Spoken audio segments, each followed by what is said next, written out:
Hello everyone and welcome back to a new video here on the new Byte. My name is Narcissus and today I want to talk about Activision and the Spyro Regnited Trilogy.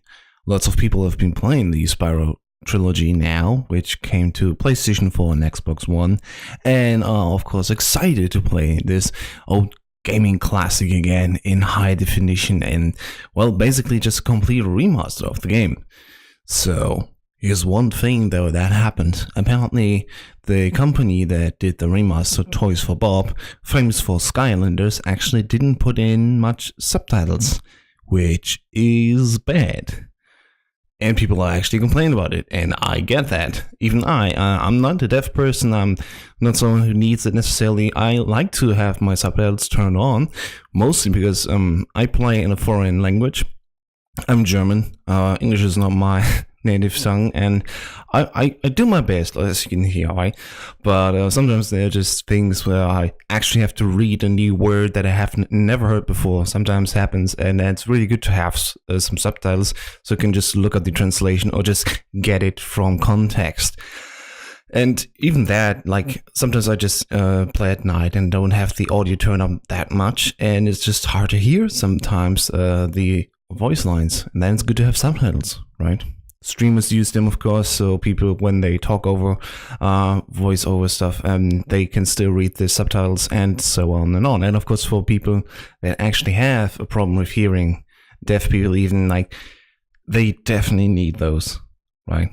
So we can all agree on they are very useful. And yeah, apparently this has not been done.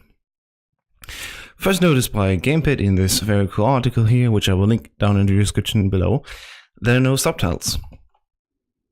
And Activision has now released a statement regarding the lack of subtitles during cutscene sequences in Spyro the Reignited Trilogy. Now, accessibility in games is important. Developers should be aware of the resources at their disposal in order to make sure the players are included. And the statement reads as follows. The team remain committed to keep the integrity and legacy of Spyro that fans remembered intact. So the first sentence basically, well, we did everything to make it authentic. This is not a statement regarding the subtitles in the first sentence. Like, shouldn't be the opener of the statement be about the subtitles? No, it's about how great we are. That always sets a good tone, I guess. The game was built from the ground up using a new engine for the team and was localized in languages that had not previously been attempted by the studio. Well, okay, I get that having a new game engine, especially like Unreal Engine 4, is a daunting task, but still, you have Activision behind you. Shouldn't there be some resources that you can, like, just activate to get subtitles ready? It surely is something that everyone should think about in my mind, and it's sad to see that it didn't happen.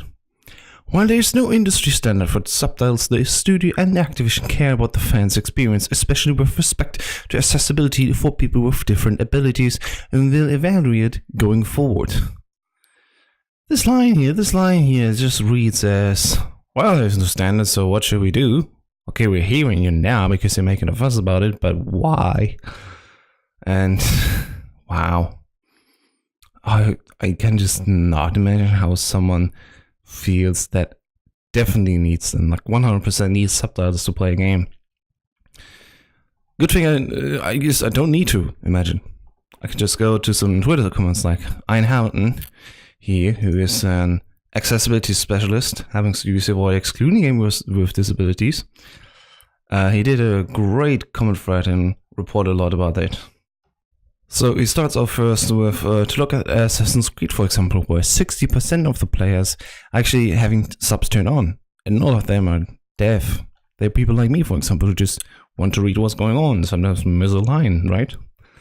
The statement made for quite painful reading. It says that it was not an oversight, it was a conscious decision to not have subs, and it says it was made in Unreal 4, which has a basic subtitling system built in it. Which is a whole different thing in itself, but yeah, I totally agree. It's like, well, we could have done it, but you know what, we just didn't. So we focused on what was really important to them. Okay. There are different people like Susan. There's no industry standard for subtitles. It seems pretty standard to have them. Like, I can't even think of a recent game that didn't have some basic subtitles for all whole dialogue. And there she's right. Because not having a standard just means there's no rule set for that, but that doesn't mean that you can't just go and do it. And she goes on like, I guess I have to make certain decisions to not buy a half-assed game in the future. It would behoove you to take a peek at how big the dev gaming community is and give us the basic shit we need to play a game. Absolutely. Now there's another thread that I'll also link in the video description down below by Patera Quetzal. Always said that right. Get around chill and get ready for a story about why there's no video game industry subtitle standard. Which is a whole thing. I will link it down below. He goes on to say, okay, for movies it's very simple, just take the time code and put in the string, which basically just says what it is, translate that over, and there we go. Like, we can even do that in YouTube, it just takes a lot of time. And especially at some size for YouTube channel, maybe we should just all at least hire some firm to enable subtitles in a way. What really interesting is now also the setting applied to video games here, and then there's a whole thing just explaining how difficult it is, and I think it's really good to read, but to just manage the time here today, I will skip this and again link this in the video description down below. It's quite lengthy and it's very good to understand why it is so difficult, but still, it is not an excuse actually to not do it, to not just do it. And as Gamasutra says, a few developers have chimed in on the matter. Nothing in game development is easy, especially when it comes to implementing subtitles. However, it seems pretty clear that game development is all about solving tough problems, and that includes ones around accessibility too. Absolutely. And so here I sit and think, wow, for me, not having subtitles is like okay-ish. Like, I would love to still have them. But as we have seen now, especially for people that definitely need those to just enjoy a game at all, for those it really sucks that they don't have that. And the Spyro Regnited Trilogy is really good. Like, people are praising it and are just joyfully talking about it. I personally don't have that nostalgia for it, sadly, and I'm not really interested right now, at least, to play the Reignited Trilogy. But that is a whole different thing. What do you guys think about this? Is it really that difficult to put in subtitles? The explanation makes it clear that it is, but is this an excuse? Do you think Activision should have just pushed in on Toys for Bob and give them more resources so they can enable that? Let me know in the comments down below, and I'll speak to you again very soon. Thanks for watching and goodbye. Bye.